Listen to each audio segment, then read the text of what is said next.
Time to make some blades. In front of you, on your anvil, is a cloth. Go ahead and lift that up.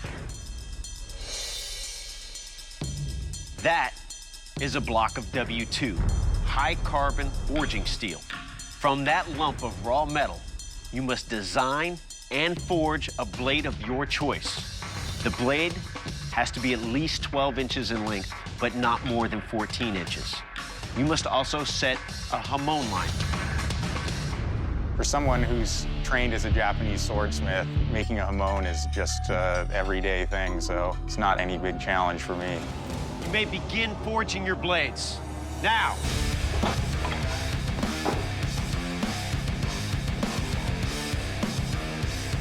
Okay, we got 2 so far with steel in the oven. Matt just went to get a bar of steel, and I think he's gonna go weld a handle onto his block. I rush over the welder because I don't like to use tongs. You're always fiddling with them. They never quite fit exactly the way I want them. As I'm welding, everyone else has their piece of metal in their forge, and it's starting to heat up. And I know I'm a little bit behind at this point. The time limit is definitely my biggest concern. I think it's the biggest challenge. I've never done a blade start to finish in 3 hours, so I'm very concerned about that. When does the hamon line go on, before or after the quenching process? During the quenching. You put the clay on before it goes in the oil. Okay. And the hamon actually sets during the hardening process. Okay. For someone who's trained as a Japanese swordsmith, making a hamon is really just a piece of cake. Once the blade's up to the right temperature, I quickly pull it out, quench it in the oil. That's where the excitement is.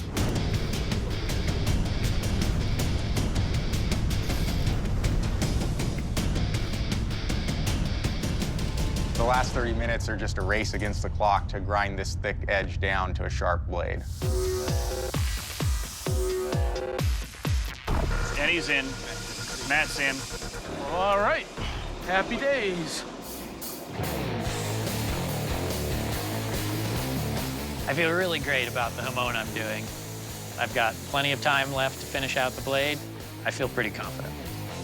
How thick is that clay supposed to be on there? Does it matter? Does it have an effect? It depends on what you're trying to do. The thickness you put it on, the way you put it on, will bring out different patterns in your hamon. There he goes, he's playing. There we go. Yeah, he needs to move around. There it is. He's stirring it a little bit. Based on how this looks, I should have a good hamon. We'll find out.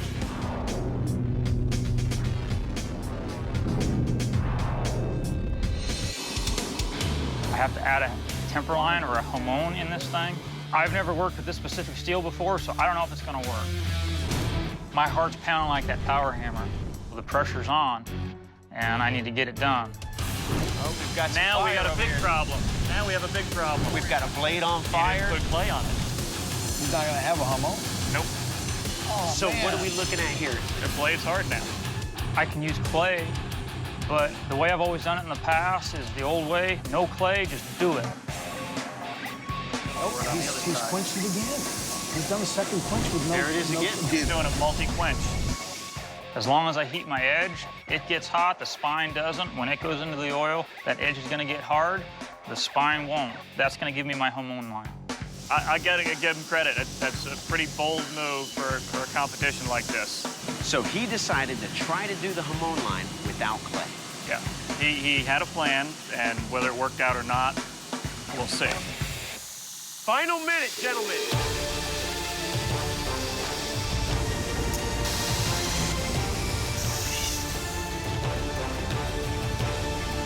Ten, 9, 8, 7, 6, 5, 4, 3, 2, 1. Time is up, gentlemen. Stop what you're doing.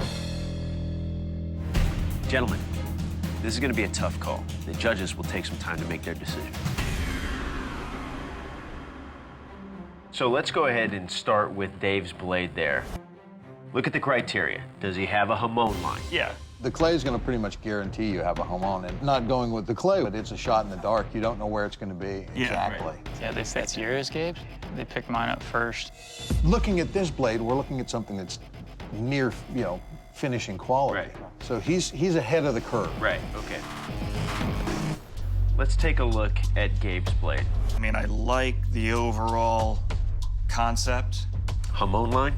It's hard to see any. I mean, there is some, but it's so low. And if you do not have a hard edge all the way up, then it's not a functioning weapon.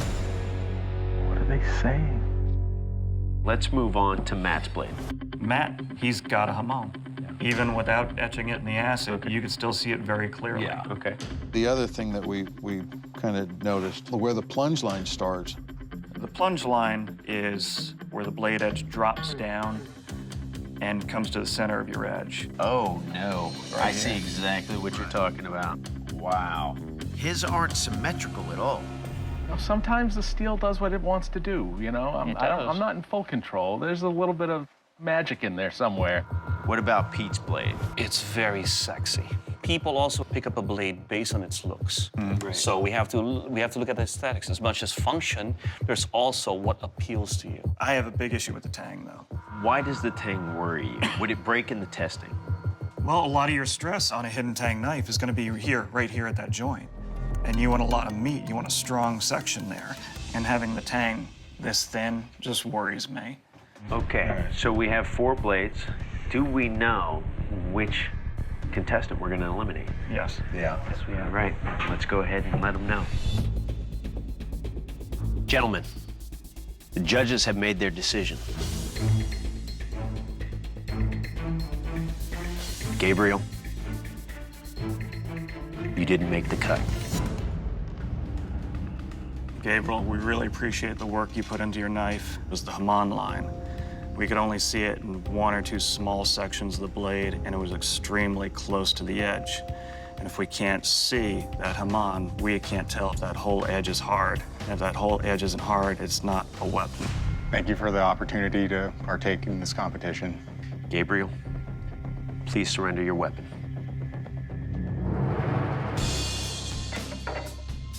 I think my Hamon may have been a little too subtle for the judges' taste. Maybe the Japanese aesthetic kind of got the better of me on this one. I really would like to move on to the next round, but after those judges' comments, my confidence has taken a little bit of a blow, I'd say.